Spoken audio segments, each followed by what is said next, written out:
আসসালামু আলাইকুম। আশা করি সবাই ভালো আছেন। আলহামদুলিল্লাহ আমরাও ভালো আছি। অনেকদিন থেকে আমার আর কি লং ভিডিও দেওয়া হয় না, শর্ট ভিডিও খালি আপলোড দেই। তো আপনারা চাইলে শর্ট ভিডিও দেখতে পারেন।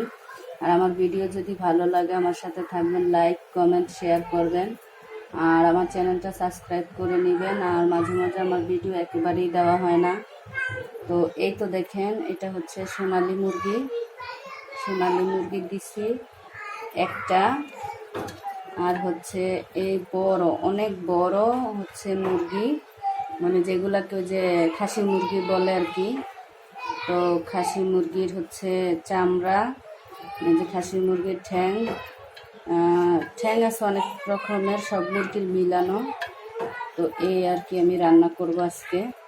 তো চলেন রান্নাটা আপনাদের সাথে শুরু করি।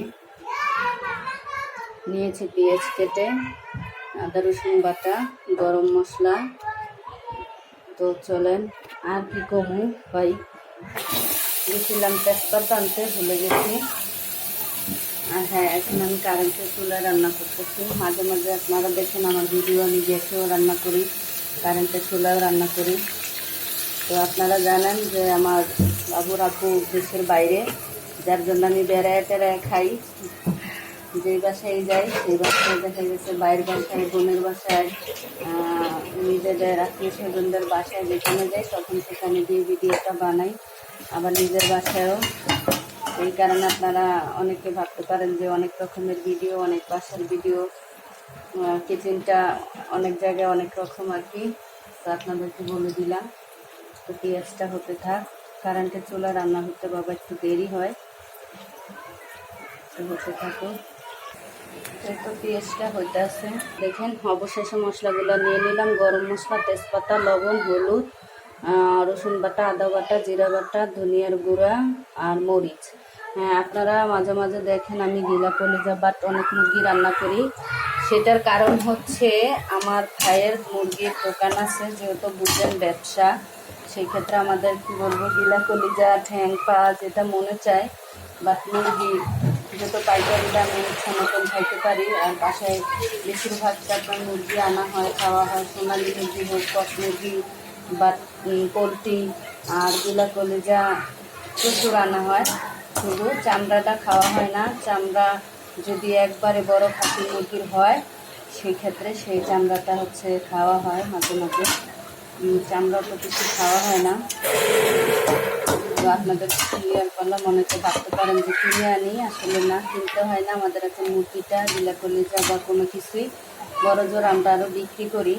অনেক গিলা কলিজা হোটেল রেস্টুরেন্টের অর্ডার আছে, মাদ্রাসার অর্ডার, তখন গিলা কলিজা পা, তারপরে হচ্ছে আপনার এগুলো ওনারা নেয় না, সেক্ষেত্রে আমরাও বিক্রি করে দিই। অত তো খাওয়া যায় না, মাঝে মাঝে বাসায় আনি। তো তখন আপনাদের সাথে ভিডিওটা আর কি শেয়ার করা হয়, কম আর বেশ। আর কী বলবো, যে কারেন্টের চুলায় স্ট্যান্ড দিয়ে যদি না বসায় তাহলে সুন্দর মতো হয় না। আর স্ট্যান্ড দিয়ে বসাইলে আবার চুলায় তাপ কম লাগে। এই তো মশলাগুলো দিয়ে দিচ্ছি আমি।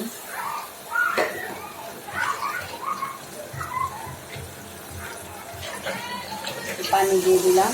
এখন মশলাগুলো কষাতে থাকবো, কষানো হোক।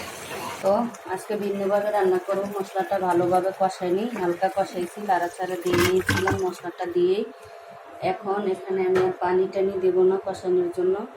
এখন এই যে মুরগি সবগুলো দিয়ে দিলাম। এখন এটাকে সুন্দরভাবে নেড়েচেড়ে এখানে কষিয়ে নিব।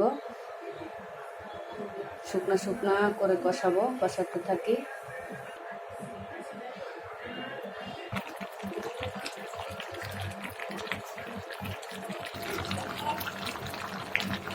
দেখেন প্রায় 10-15 মিনিটের বেশি হয়েছে কষানো হইতেছে, কতগুলা ঝোল উঠছে। তো এই ঝোলেই রান্নাটা শেষ করব, কারণ আমি ঝোল রাখবো না, কষা কষা রান্না করব। তো দেখি কতটুক হতে থাক, কারণ যেহেতু চুলার আঁচটাই যে এইভাবে এরকম কমই জ্বলতেছে, বেশি না।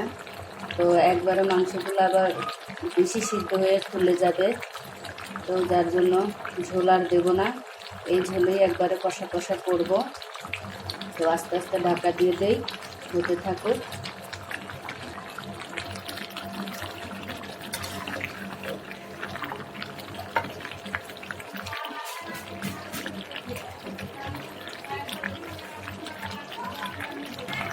তো দেখেন ঝোল নাই, একবারে কষা কষা হয়েছে আলহামদুলিল্লাহ। খেয়ে দেখেছি, একবারে সিদ্ধটা সব কিছু পারফেক্ট হয়েছে। এই তো কালারটাও দেখেন কত সুন্দর এসেছে। এই যে বাইরে রোদের আলু দেখেন, রোদের জন্য বোঝা যায় না। এই তো সুন্দর তেল এসেছে, দেখেন ঝোল নেই, কষা কষা হয়েছে। এখন আমি নামিয়ে নেব। তো এই তো দেখেন অবশেষে নামিয়ে নিলাম। কমেন্টে জানাবেন কেমন হয়েছে। আর এ তো দেখেন কড়াইটা দেখেন পোড়া পোড়া হয়ে গেছে একবারে।